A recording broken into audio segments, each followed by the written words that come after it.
ท่านผู้ชมที่เคารพหลายภาคส่วนได้ห่วมระลึกวันกาแดงและวันซีกวงเดือนสากลครบรอบ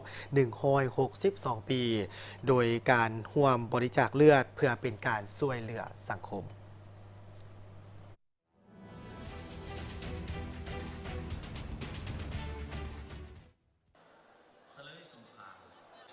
ในวันที่ 8 พฤษภาคม 2025 องค์การกระแดงแห่งชาติลาว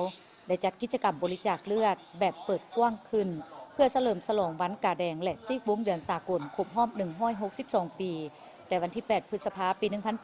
1863 ถึง 8 พฤษภาคม 2025 โดยกิจกรรมครั้งนี้จัดขึ้นที่ศูนย์การค้าลาวไอเทคนครหลวงเวียงจันทน์ซึ่งมีผู้สมัครใจบริจาคเลือดที่เป็นนักเรียนนักศึกษาพนักงานทหารตำรวจพ่อค้าเช้าขายและมวลชนทั่วไปเข้าร่วมเป็นจำนวนหลายในกิจกรรมผ่านพรคำแก้ววิไลรองหัวหน้าองค์การโฆษณาคนป่วยแหล่งทุนและบรรเทาทุกข์องค์การกาแดงแห่งชาติลาวได้ให้ความหมายความสำคัญการเฉลิมฉลองวันกาแดงและซีกวงเดือนแดงสากลครบรอบ162 ปีภายใต้หัวข้ออยู่เคียงข้างมนุษยธรรมเพื่อเป็นการย้ำเตือนถึงสัตยาบันอันยืนยงของขบวนการกาแดงและซีกวงเดือนแดงสากลที่ต้องช่วยเหลือเพื่อนมนุษย์ด้วยกันบรรเทาความทุกข์และขยายการช่วยเหลือโดยเฉพาะเป็นการบริจาคเลือดเพื่อช่วยเหลือสังคมและองค์การกาแดงลาวของพวกเราปีนี้จะได้จัดงานกิจกรรมเฉลิมฉลองวันกาแดงสากลโดย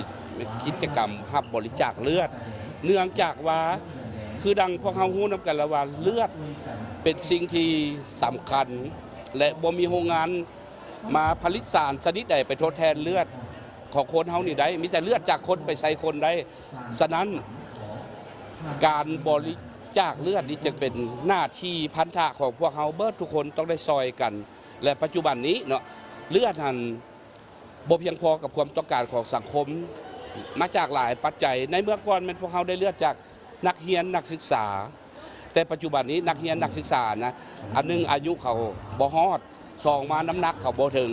3มาจำนวนพลการลดน้อยถอยลงฉะนั้นการบริจาคเลือดแม้นบ่เพียงพอกับความต้องการของสังคมฉะนั้นจึงเรียกร้องให้ทุกชั้นคนในสังคมมาประกอบส่วนบริจาคเลือดเนาะบ่ว่าจะเป็นวันนี้หรือวันต่อๆไปเนาะสำหรับการจัดกิจกรรมบริจาคเลือดในครั้งนี้เพื่อเป็นการเฉลิมฉลองวันกาแดงและซีกวงเดือนแดงโลกครบรอบ162 ปีซึ่งมีหลายภาคส่วนหลายคนได้ร่วมบริจาคเลือดด้วยความสมัครใจและมีความภูมิใจที่ได้เป็นส่วนหนึ่งในการช่วยเพื่อนมนุษย์ด้วยกันรู้สึกว่าดีใจที่ได้เป็นส่วนร่วมหนึ่งที่ได้เอาเลือดออกเพื่อไปบริจาคและรักษาให้คนอื่นโดยบริจาคแค่ที่2แล้วซึ่งมันได้ช่วยชีวิตคนอื่นและรักษา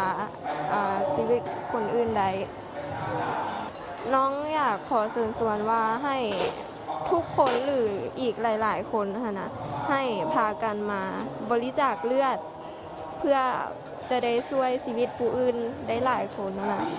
ซึ่งมันบ่ได้เป็นตะยานเลยทั้งหลายคนก็ยานว่ามันจะเจ็บนะแต่มันบ่ได้เจ็บอันเลย